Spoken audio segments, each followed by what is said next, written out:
Hi, welcome to week 2, part 2.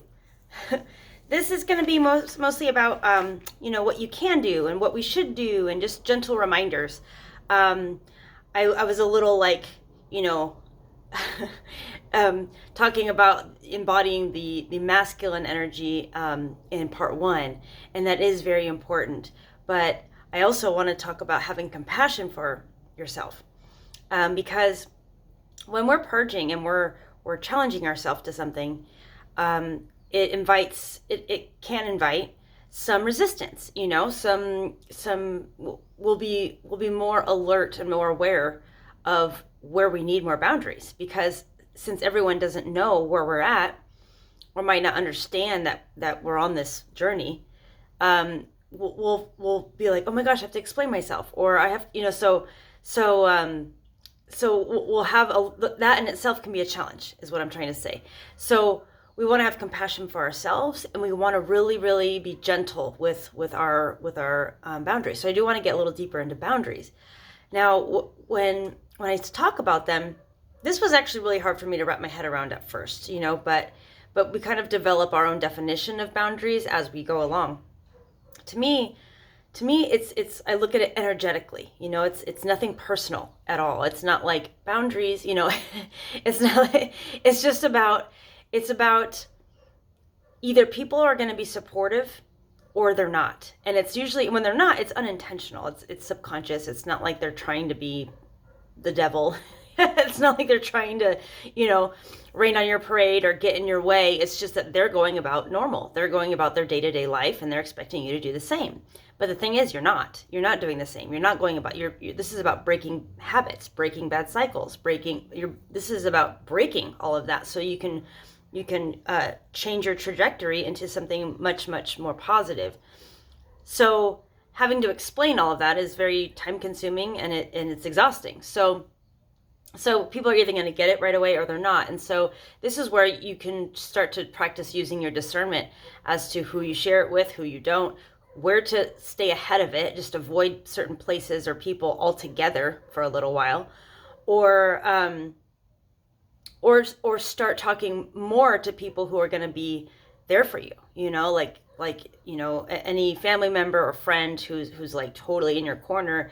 These are the people to like, hey, make sure to hold me accountable. I'm going to hold myself accountable, but I could probably use, it's kind of cool to cleanse with somebody, or do some sort of challenge with somebody sometimes, because if it's a little bit of struggle with self-discipline, having someone along your side is beneficial.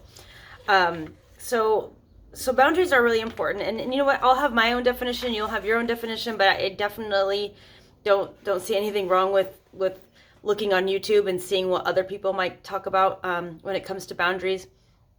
On the I wouldn't go so far as to go like what to do there, because there's so many definitions of it. So right now, the best way to really talk about it is to just imagine that you are the most innocent, wholesome version of yourself, and like a baby or child. Like, not that you're fragile, but that we're trying to really get ourselves to the most pure, innocent, and wholesome version of ourselves, right? So anyone or anything that can jeopardize that. I mean, I'm talking even somewhere that you walk by a building and it smells bad, and you don't want to, like, imagine yourself with a small child. You're not going to walk in there, and it's like, no, I don't know what might be in there. You're more protective. You're more protective of what's in your bubble, So maybe, as a practice, think about having like a 2-year-old child with you on your arms at all times.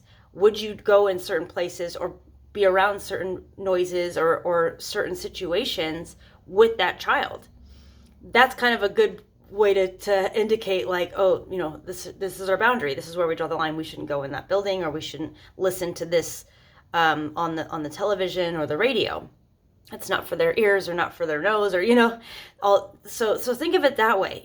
We want to make this as pure and wholesome and lighthearted as possible. So this is where we really want to invite like compassion and just lightness and not stick our head in the sands. We're still adults, but but also just this is just a small amount of time. It's not a whole lot of time, but it's important.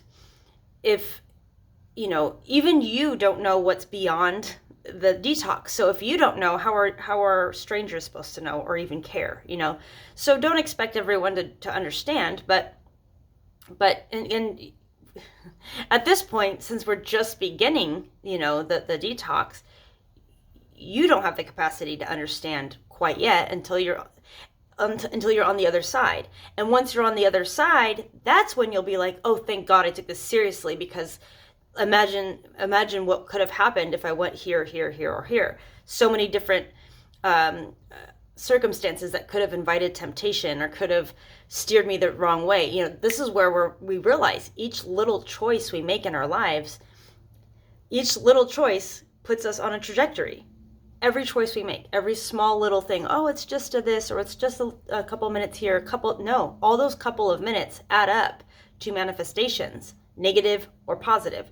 So each time you say no to something where you normally would have said yes, that's a win. That's a win right there. So these are moments to take as an opportunity to congratulate yourself for having a small victory. Those small victories add up to something that is a complete triumph and a complete victory. It's amazing. So only in hindsight is when you're going to be able to see that making these decisions and creating these boundaries are so important. So just keep that in mind. And just really be kind to yourself. And I brought up compassion a couple of times because when we're starting to detox, we have a lot of scenarios where it comes up. It's like, what do I do? The old Stacy would have done this, but it's like, well, but we're trying to break that habit. This is when we're going to start to notice all these little habits that keep us in these cycles, that keep us in these patterns. So this is why it's the most challenging part, but also the funnest part, because it becomes fun when you say no to things and it's challenging to say no, but then you have a victory, and the victories become bigger and bigger and bigger and bigger. And so this is why it's so important. It's fragile. It's a little baby because we're in this little protective bubble right now. And so things are going to become more raw because we're purging, we're cleansing, we're rebooting. And that's the next subject I want to bring up too, is the rebooting, and how the cleanse has so many parts of it that are so many parts that are important. A, you're cleansing your body. B, you're cleansing your mind and toxins and negative thought patterns and things like that. And so this is also where we'll notice that the negative self-talk becomes less, because when you have these small victories, this is when they start to transmute and kind of alchemize into positive self-talk. Like, good job, Stacy. You just said no to that and you said yes to this. So this is when we start adopting more yeses to things that are actually going to enrich us, and make us feel more vibrant. So back to rebooting, which is a really big part of the detox itself. 2 parts to the reboot or in the detox. 1, we don't want to look at the detox as just like a fast. I definitely want to say yes to some whole foods, because we want to get our protein, we want to get good bacteria, we want to get some good fats. So this is where it's going to be easier, but it's still a challenge because these things might not be readily available in your cupboard or your fridge. So maybe the night before or a couple nights before you start the detox, make sure you have some like nuts and some avocado, some fish oils, things like that to make sure your body's still getting some good fats, and some substance too, and then maybe protein shakes, protein smoothies, things like that to add along with it.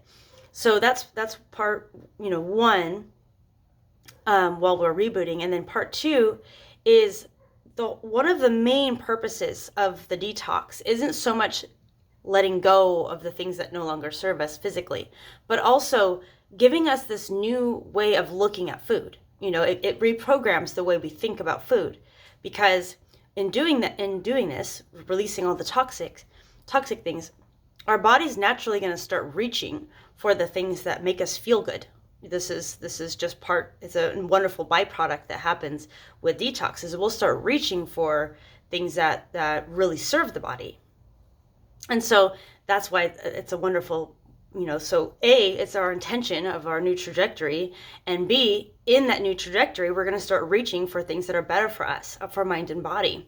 So start to take note of the different kinds of foods, and definitely dive deep into YouTube and to different nutritionists and different, health conscious people who talk about food. There's just an endless supply of resources and ideas, and start maybe, I'm not a big cook, but it gave me an opportunity to play around in the kitchen and try shoving things in the rice cooker and having fun with it, chopping vegetables up and just throwing it in there and make my own sauce, and stir fry things and make different sauces. I made different hummus dips and things like that.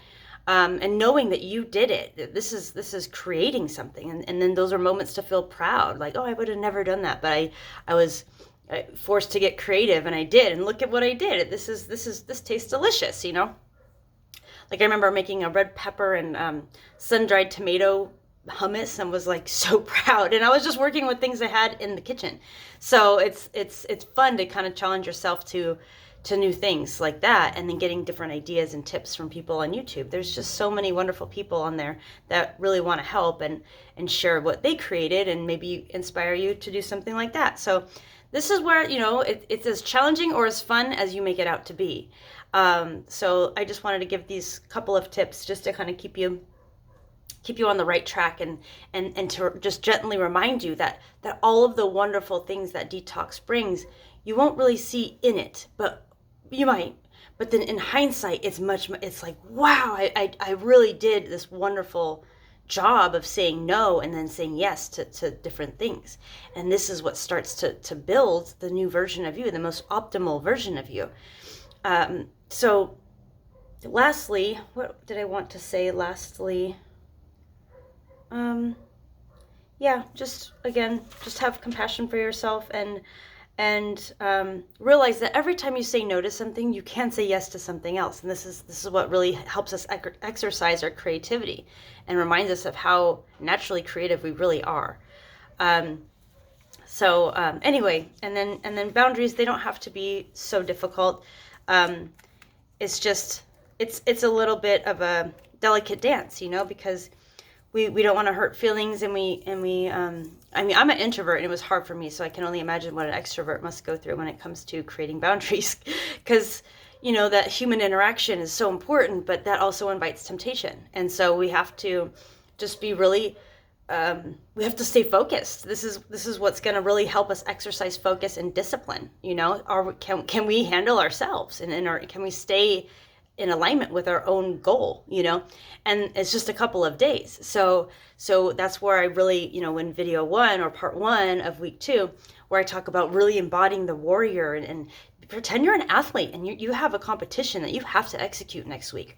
Whatever you have to creatively do to use your imagination to embody whoever that is. Watch movies or documentaries that pump you up. Oh, a good one, a really, really good one. Oh my gosh, I can't believe I forgot to mention this before. Is watch the documentary Fat, Sick, and Nearly Dead. This will pump you up so hardcore. I love this man so much.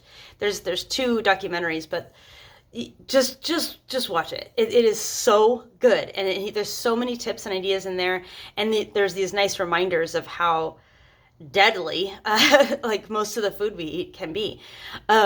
So no judgies, but because I still give into those temptations all the time. But it's just about mindfulness, like every time we do say no, it does give us this, like, wow, I did a good job, and good job. So when those add up and then you look back at, like, wow, I lost 10 pounds and I feel amazing, and I've been sleeping like a baby, and I've been standing in my integrity, and I feel empowered, and I feel like I'm glowing, and I feel like I have so much energy and creativity and my imagination's exploding, and it's all because I said no to like 4 things, Really, it is. So I just want to remind you of what a great job you're doing, and that, like I said, this is as easy or as difficult as you make it out to be, but just, that's why the mindset is real important, and then just embrace the fun parts of it. The fun parts for me was using myself as a specimen, weighing myself, measuring myself, taking pictures of myself, documenting everything, looking at on YouTube for different recipes and ideas, and going to the local farmers markets and juiceries. And these people, they're passionate about eating healthy, so why not have a conversation with them and see what kind of tips they might have, and watch Fat, Sick, and Nearly Dead, or Forks Over Knives, or any food related documentaries that are uplifting and inspiring. There's so much color in it, and vibrance in what you're eating. You are what you eat. And this is definitely when a lot of cliches start, like, that does make sense. That does make sense. And listening to the lectures that different neuroscientists have to talk about with how important our food is for us. I mean, this is you are what you eat. So if we take that, and remove the cliche and like actually make that mean something again, this is where you'll start to feel that mantra. That's not a mantra. Anyway, yeah, it is so cliche, but it's true. Anyway, sending you lots of love, and keep on going. And I'll send some other tips regarding this week, but great job. Keep going. Keep trekking. Fat, Sick, and Nearly Dead. Definitely. Love it. Bye.